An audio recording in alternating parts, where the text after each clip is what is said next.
Mike Davis, one of Golf Magazine's top 100 teachers. And the pro tip today is how to develop distance control and proper technique with wedge shots. When you look at the top players in the world, they have good skills at this, but most of them will not play a half wedge. They try to avoid it because it's tricky. It does happen more often than we like, so you have to be skilled at it. But what they've found is that they are better with a smooth swing with a lofted club, say an 80 or 90 yard shot, than they are at a 40 or 50 yard shot, especially because the surface they play on is very, very hard. So stopping the ball quickly is an advantage, and a full swing will stop faster. The average player, probably closer is better, so you want to develop this skill. So what I'm going to talk about is two things. First, the technique for the shot. Second, drills to develop feel. The technique for the shot, anytime you don't swing full, I want your grip to get more on top of the club. When you're swinging full, your left thumb should be a little to the right of center so that as you open your hips coming through, the face is in a square position. On a half shot, I don't want to open my hips hard. That creates too much power. So if I don't open my hips fast, when I come through, the club face will be closed. So because of that, I want the left thumb a little more on top of the club than it would be for a full swing. Second, choke down. Anytime you're not swinging hard, you want to choke down a little bit. And there's a couple of good reasons for that. One is we want the sole flat at impact. It's designed to go down, to have the toe go down on a full swing. Centrifugal force makes the shaft bend down and your wrist straighten out a little bit. So it makes both of those combine to make the toe go farther down than it started. On a half swing, you don't have as much centrifugal force, it won't go down as much. So middle of the grip, weaker left hand. The motion now should be body generated. And when I want to make a swing, I want my body to create the motion, my hips and legs move with it. A small shot should be just like a pendulum. If I'm only hitting it 30 or 40 feet, there's very little wrist hinge. And that's a very small pitch. As I want to make a bigger swing, and I get back a little farther at about waist high, the direction of the hinge lines up with the direction of motion, and the wrists will hinge on their own. I don't have to help them. The weight of the club causes it to occur. So a little bigger swing, and there's a little bigger hinge. As I make a bigger swing still, the club will go a little farther back, and one thing I've done is I've laid this shaft down. It's on the target line.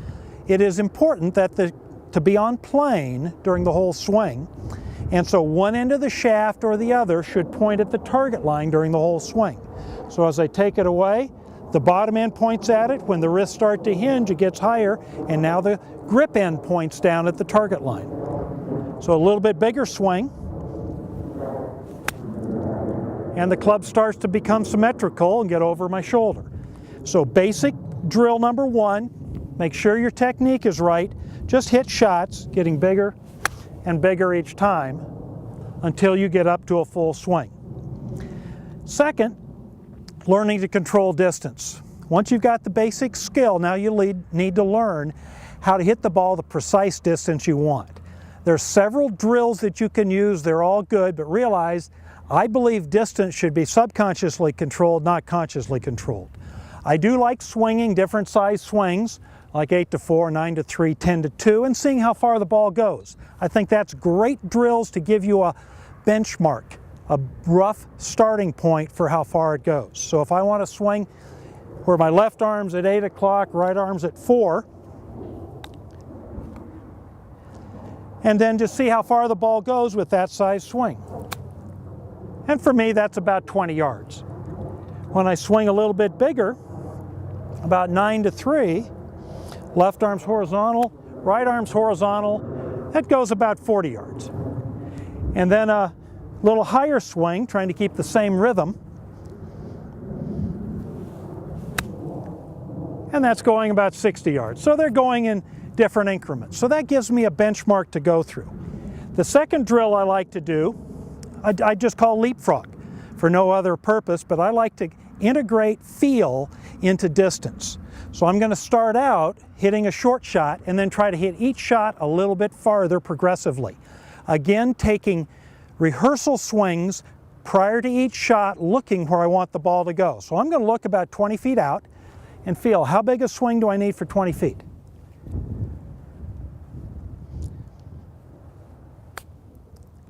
Hit the shot, hold the finish, watch it end up.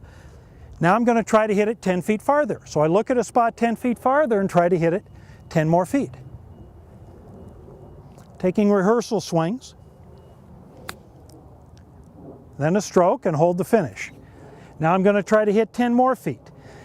Each time taking a rehearsal swing, looking where I want to go, trying to feel the energy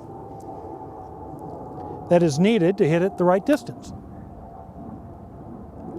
And slowly progress this shot until I get up to a full swing and then come back down. This is a great drill to practice to develop feel or touch. Then when I get on the golf course, I want to go through different drills. I want to know the distance that I am. I know how big a swing I need. If I'm, say, 50 yards, I know that it's in between my 9 to 3 and my 10 to 2, so I know that that's about that big a swing. I've also built some feel in, so I look at my target and get a sense of how hard do I have to swing to go there, and then trust my instincts. I always trust my subconscious mind rather than conscious. I don't want to think about exactly where to go. I want to feel the energy needed. So when I've got a specific target, I want to feel the energy I need, rehearsal swings, imagining the ball going to the target. The clearer I make my target to my mind, the better the chances of success are. And that's about the right distance for it. So once you've gone through the calibrating drills, trying different size swings to see how far it goes, play leapfrog and come backwards again, then go to specific targets. The final way to practice, I like to practice in groups of 5. I'll take 15 balls out to an area where I can play and have 3 different targets out. I might lay a towel on the ground, I might put a shaft in the ground, or if I'm lucky and have a target that I can play to, and alternate one to one, one to another, one to another, with a goal. My goal is to hit it inside 15 feet. So I want to know how many out of 5 I can hit inside 15 feet to each target. And I count it and I calibrate it and see how I'm doing.